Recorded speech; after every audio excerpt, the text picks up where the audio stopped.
కేసీఆర్, కేటీఆర్, కిషన్ రెడ్డిల ఆలోచనలు ఒకటే తీరుగా ఉందని, అందుకే రాష్ట్ర ప్రభుత్వం చేపట్టే ప్రాజెక్టులను వారు అడ్డుకుంటున్నారని ముఖ్యమంత్రి రేవంత్ రెడ్డి ఆరోపించారు. ఇక కాళేశ్వరం విషయంలో విచారణ కమిషన్ ఎదుట ఈటల ఇచ్చిన వాంగ్మూలం కేసీఆర్ వాదనలకు అనుగుణంగానే ఉందని, దాన్ని కిషన్ రెడ్డి కూడా సమర్థించడంలో ఆంతర్యమేమిటని సీఎం ప్రశ్నించారు. ఇక తానున్నంత వరకు కేసీఆర్ కుటుంబంలో ఎవరిని కాంగ్రెస్ లోకి రానివ్వబోనని స్పష్టం చేశారు. ఇక ఢిల్లీకి వచ్చిన సీఎం రేవంత్ రెడ్డి, పార్టీ అధ్యక్షుడు మల్లికార్జున ఖర్గే, అగ్రనాయకుడు రాహుల్ గాంధీ, ప్రధాన కార్యదర్శి కేశీ వేణుగోపాల్ తో మాట్లాడిన అనంతరం హైదరాబాద్ కు పయనమయ్యే ముందు బుధవారం మధ్యాహ్నం తన అధికార నివాసంలో విలేకరులతో ఇష్టాగోష్ఠిగా మాట్లాడారు. ఢిల్లీలో పార్టీ పెద్దలతో గత 2 రోజులుగా జరిగిన చర్చలు తెలంగాణలో మంత్రుల శాఖల కేటాయింపులపై కాదని, కర్ణాటకలోని కులగణన అంశంపై మాత్రమేనని సీఎం స్పష్టం చేశారు. ఇక తెలంగాణ కుల గణన నమూనాను కర్ణాటకలోని అమలు చేయాలని నిర్ణయించిన అధిష్టానం ఆ రాష్ట్ర ముఖ్యమంత్రి సిద్ధరామయ్య, ఉప ముఖ్యమంత్రి డీకే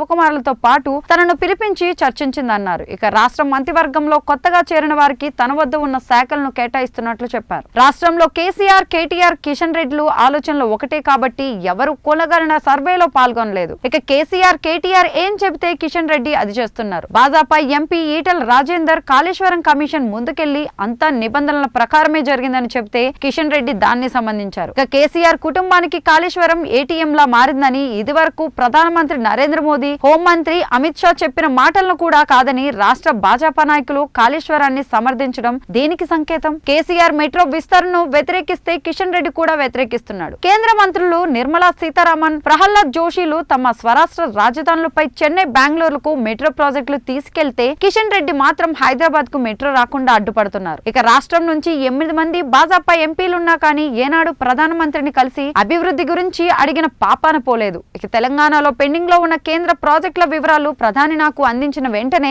అన్నిటినీ పరిష్కరించాను. బీబీనగర్ ఎయిమ్స్ సమస్యను కేంద్ర మంత్రి నడ్డా నా దృష్టికి తీసుకొచ్చిన వెంటనే ఆగమేఘాల మీద పరిష్కరించాను. ఏ ముఖ్యమంత్రి ఇంత వేగంగా స్పందించలేదని ఆయన నన్ను ప్రశంసించారు కూడా. కానీ కిషన్ రెడ్డి మాత్రం అందుకు భిన్నంగా వ్యవహరిస్తున్నారు. కేంద్ర ప్రాజెక్టులపై ఆయన ఢిల్లీలోనో, హైదరాబాద్ లోనో ఎందుకు సమీక్ష నిర్వహించరు? కావాలంటే నేను యంత్రాంగాన్ని తీసుకుని ఢిల్లీకి వస్తా, లేక హైదరాబాద్ సెక్రటేరియట్ లోనే ఏర్పాటు చేస్తా. ఆటోమేటిక్ గా వచ్చే నిధులను తన ఘనతగా చెప్పుకోవడం తప్ప కిషన్ రెడ్డి స్వయంగా ప్రయత్నించి రాష్ట్రానికి తెచ్చిందేం లేదు. ఇక రాష్ట్రానికి అతిపెద్ద సమస్య కిషన్ రెడ్డి అంటూ సీఎం విమర్శించారు.